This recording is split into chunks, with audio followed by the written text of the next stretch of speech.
Bonjour les amis, bonjour les cryptopreneurs, c'est Christian et bien salaire affranchi. Je remercie tous les nouveaux, abonnés de cette chaîne. Nous ne sommes pas très nombreux, mais ici c'est la qualité, ok? Ici on parle de l'indépendance financière. Ce n'est pas le Congo ça, ok? Alright? Je parle de ça parce que récemment j'ai suivi un commentaire que mon ami Elvis Konjo a posté sur sa chaîne, sur sa page Facebook, où il a fait un live. Il y avait, je crois, 5 personnes qui suivaient et il commentait en disant que quand on parle de l'indépendance financière, on parle de la blockchain, je paraphrase, il n'y a que 5 vues, 5 personnes qui sont live, mais quand on fait le Congo, ça, il y a des milliers de personnes. Malheureusement, c'est la réalité ici. Quand on parle de l'affranchissement, de la liberté financière, les gens ne s'y intéressent pas. Mais ils sont toujours surpris qu'ils sont pauvres et que leur vie n'avance pas. Ils commencent à dire c'est la sorcellerie, c'est le voisin qui m'a bloqué. Ok?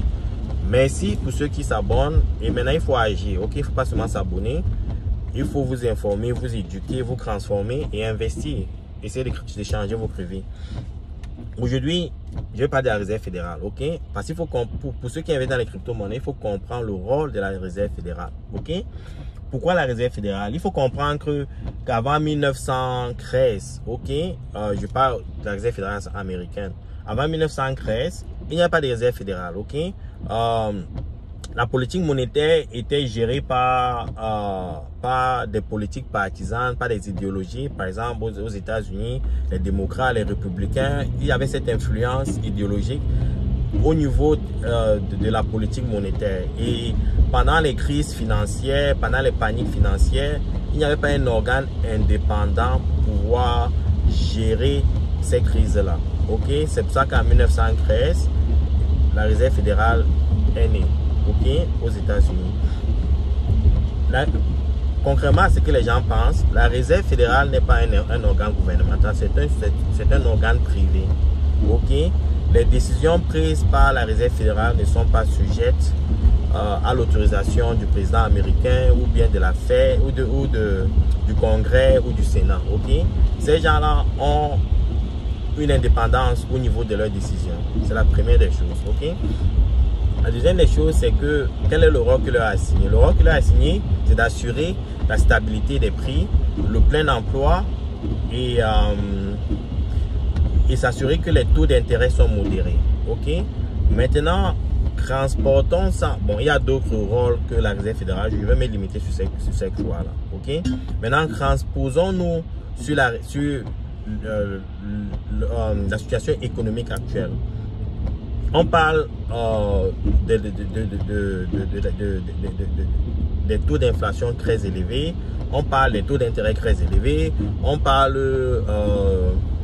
du chômage et autres. Maintenant, quel est le rôle de la Réserve fédérale dans ce contexte-là? Okay? Quand un taux d'inflation est très élevé, ceci rend l'accès aux produits très coûteux, aux services très coûteux. Et tout à l'heure, dans le rôle, à l'instant quand il parlait du rôle de la Réserve fédérale, c'est la stabilité des prix.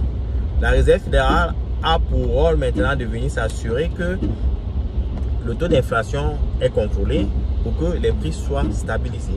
C'est pour ça que vous voyez la Réserve fédérale aujourd'hui, par exemple, il y a une réunion, ce qu'ils appellent le Federal Open Market Committee meeting, à travers lequel ils vont décider de combien de points ils vont augmenter les taux d'intérêt. Et en augmentant les taux d'intérêt, ça rend l'accès au crédit difficile. Et plus l'accès au crédit est difficile, plus les gens consomment moins. Et moins les gens consomment, moins il y a la demande. C'est la loi de l'offre et de la demande. Moins il y a de la demande, les prix baissent. Ok? Et ça ramène, ça réduit les taux d'inflation et ça assure la stabilité des prix. C'est un peu cette technique macroéconomique que la Réserve fédérale applique pour pouvoir contrôler les prix, pour pouvoir combattre l'inflation, rendre difficile l'accès au crédit. Et aussi, quand les gens travaillent, quand il y a le plein emploi, okay, quand les gens travaillent beaucoup, ils ont accès à l'argent. Et quand ils ont l'accès à l'argent, ils consomment beaucoup. C'est ce qui augmente les prix. Ils doivent s'assurer que ils doivent créer un peu de chômage, ok? Ils doivent créer un peu le chômage pour que les gens souffrent un peu, pour que les gens ne consomment plus beaucoup. Et ça va faire ce que les prix baissent. C'est ça qu'ils font pour stabiliser les prix. Les taux d'intérêt modérés. Les taux d'intérêt modérés, maintenant les taux d'intérêt sont très élevés.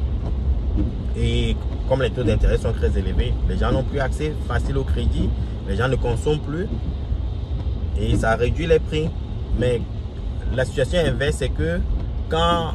Ça, c'est pendant la période d'expansion. Maintenant, ils vont créer une certaine période de dépression, de telle sorte que s'il n'y a plus beaucoup de consommation, tout est stabilisé.